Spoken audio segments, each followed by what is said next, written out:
clair, t'es comme les autres frères présents, mais tu n'as rien fait, ni blanc, ni maghrébin. Au bled, tu serais trop main. Dis-moi, t'en connais grave, des rebeux qui s'appellent Thomas. Triste connard, t'as cru qu'on était qui toi pour croire à tous ces trucs, toi l'intrus de Ryan B3, certains t'ont mis au défi. Yeah les potos, c'est SINIK, on est là, grosse dédicace à Rap Elite, ne bouge pas mon dieu. Pourquoi le carton rouge ne sort pas, pourquoi tu dis rien, à croire tu fais la tentouse, dommage car on l'attend tous. C'est les remarques du peuple, hein, frère, ce morceau c'est aussi ça, hein. C'est une autocritique et c'est beaucoup de réflexions qu'on entend tous les jours dans la rue, que ce soit moi ou Medine. Tu vois, quand Medine il parle de sa barbe, tout ça, c'est des trucs récurrents. Voilà, le clash, c'est un épisode de ma carrière qui a beaucoup marqué les gens quand même, parce qu'il faut le dire la vérité, c'était avec Booba. Donc voilà, et puis c'est un truc que j'ai entendu souvent. Donc voilà, tu sais, moi quand j'ai fait les 16 vérités, je voulais pas faire un morceau où je me tacle, mais que à moitié.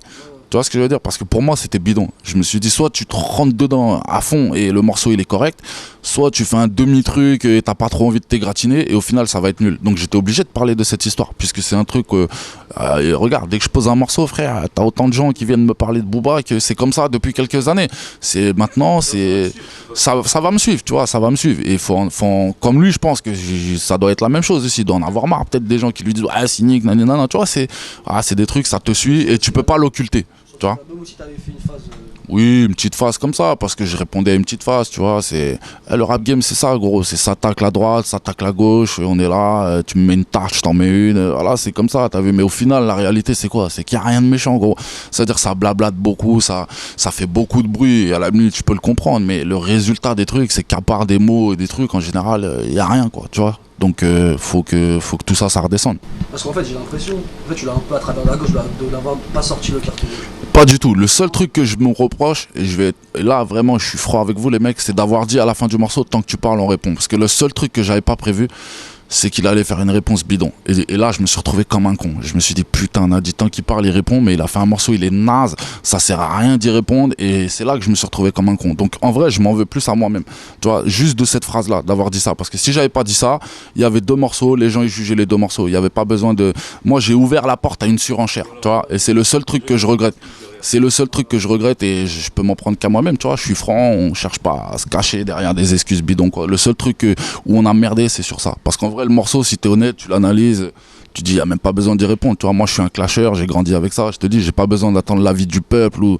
je sais, hein, si t'analyses juste les 2 couplets, t'inquiète pas, on sait quoi. C'est comme dans la rue, c'est comme quand tu dis, ouais, je vais faire un truc et tu le fais pas. Tu vois, il y aura toujours des gens pour dire, ah mais t'as ouvert ta gueule, tu l'as pas fait, tu vois. Donc ça s'appelle de la communication, tu vois, et c'est en se trompant et en faisant des erreurs, voilà, qu'on les recommet plus, tu vois. Donc on était, à l'époque, c'était en 2007 quand même, faut dire la vérité, on était beaucoup plus jeunes, tu réfléchis beaucoup moins, t'es beaucoup plus spontané, tu vois. Aujourd'hui, je ferai attention à ces trucs-là, c'est une erreur que je referai pas. Oui, maintenant il y a le web, ça va super vite, tu vois. Donc, mais je te le dis, pour revenir à ta question, le seul truc que je me reproche, c'est voilà, c'est d'avoir ouvert la porte à une surenchère, parce qu'au final, ça en valait même pas la peine après avoir écouté le morceau.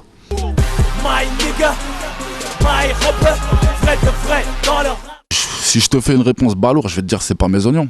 Tu vois, c'est pas mes oignons, chacun est grand. Sans la réponse balourd, moi je suis, voilà, t'as vu, je t'ai dit, après si tu analyses les 2 mecs, tout ça, moi je suis plus du côté de Rof. Pourquoi? Parce que c'est un mec de valeur, c'est un mec, tu vois, je pense que tout le monde connaît, tu sais, il a fait un album qui s'appelle le Code de l'honneur, tu vois, il est vachement là-dessus, tu vois, sur honneur, valeur, etc. Écoute certains de mes morceaux, ça se regroupe quelquefois ce que lui il pense et ce que moi je pense. Donc voilà, moi je suis plus de son côté, même si je suis pas en train de te dire ouais allez Rof ou tu vois, j'encourage personne. Je pense que c'est tous les 2 des grands garçons qui savent très bien ce qu'ils ont à faire, mais en même temps faut savoir se mouiller un petit peu aussi, tu vois. On est là, on ne fait pas de la politique, tu vois ce que je veux dire. Mais il y a pas de clash, c'est ça le truc, c'est qu'il faut pas comparer des morceaux où il y a un pic sur l'un ou un pic sur l'autre à des clashs, tu vois. Des clashs, c'est un morceau où tu cites le mec. Enfin, j'ai pas écouté celui de Rof, donc on peut pas dire parce qu'il est pas encore sorti. Mais pour moi, c'est pas réellement du clash, c'est plus des morceaux comme ça qui s'opposent où l'autre lance un pic à l'autre, etc. Tu vois, mais le clash pur et dur, c'est des morceaux entiers, soit ou des face à face, tu vois. Limite, c'est ça l'école du clash. Quand tu veux faire le mec un peu old school qui connaît le vrai clash, tu vois. Maintenant, voilà, c'est normal que ça excite tout le monde. Je pense que les gens, ils ont toujours aimé ça. Quand c'était moi et Booba, c'était pareil. Maintenant, c'est Booba et Rof, c'est encore un autre level. Tout ça, c'est tout à fait normal que ça excite les gens, tout ça. Je peux le comprendre. Maintenant, voilà, juste faut pas que ça aille trop loin. Et encore une fois, si je te dis, s'il y avait un parti à prendre, moi je suis du côté de Rof. Hein. J'ai envie de te dire, Booba, c'est le champion du j'ai fait ci, j'ai fait ça. Maintenant qu'il est face à Rof, on va voir comment ça va se passer. Hein. J'ai envie de te dire, t'as vu, c'est une réalité. Hein. Tout le monde se dit la même chose. Hein. Tu sais, parler de Vita, de Diams, moi je trouve ça facile, tu vois. C'est super facile, tu vois. Mais moi, après, t'as vu, nous on est là, on a répondu, tu vois. Peut-être qu'ils s'y attendaient pas, j'en sais rien. En tout cas, nous on est là, on se laissera jamais marcher dessus. T'as vu, ça c'est une certitude. Maintenant, je te dis, c'est le champion du je lance des pics à droite à gauche. Là, il a un sérieux, tu vois, et c'est pas et mon avis global, si tu veux tout savoir, c'est que les gens ils ont un peu trop tendance à mal parler des gens comme Rof, comme et même à la limite comme Booba, comme des mecs, frère, c'est des mecs quand même qui ont apporté au rap. Ça va peut-être te surprendre ce que je vais te dire, mais voilà, je trouve qu'aujourd'hui on vit dans une ère, frère, où les gens ils t'encensent trop rapidement, ils oublient trop ce que t'as fait, frère.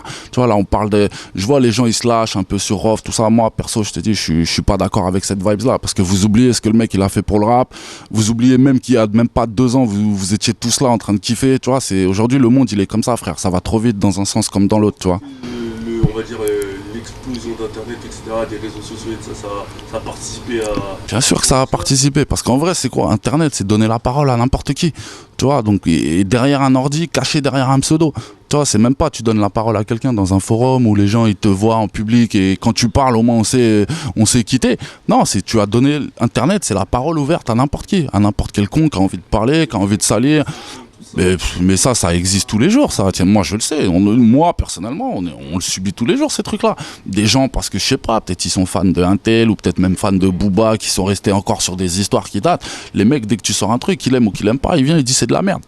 C'est automatique, frère, tu vois. Donc ça, c'est le monde dans lequel on vit aujourd'hui. Ça va super vite, frère. Un mauvais tweet, un mauvais truc sur Facebook ou quoi, ça se retourne contre toi. Faut faire attention à tout ça, frère. Faut faire gaffe.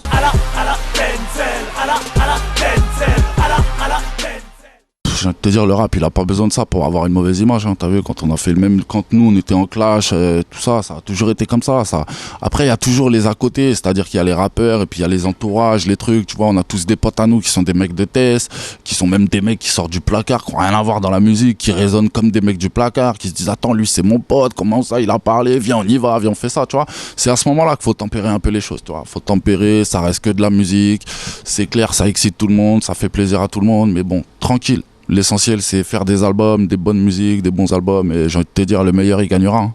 Il nous a dit oui, il nous a fait tapiner pendant un mois. Et au final, frère, j'ai craqué. Je lui ai dit, vas-y, mon frère, garde la pêche avec ton morceau. Et voilà, ça s'est passé exactement comme. Il me dit, c'est Kaina au refrain. Il me dit, ouais, j'aime bien Kaina. 3 jours après, je lui fais écouter le morceau. Il me dit, ouais, mais quand je chante avec des meufs, mon public, il m'insulte.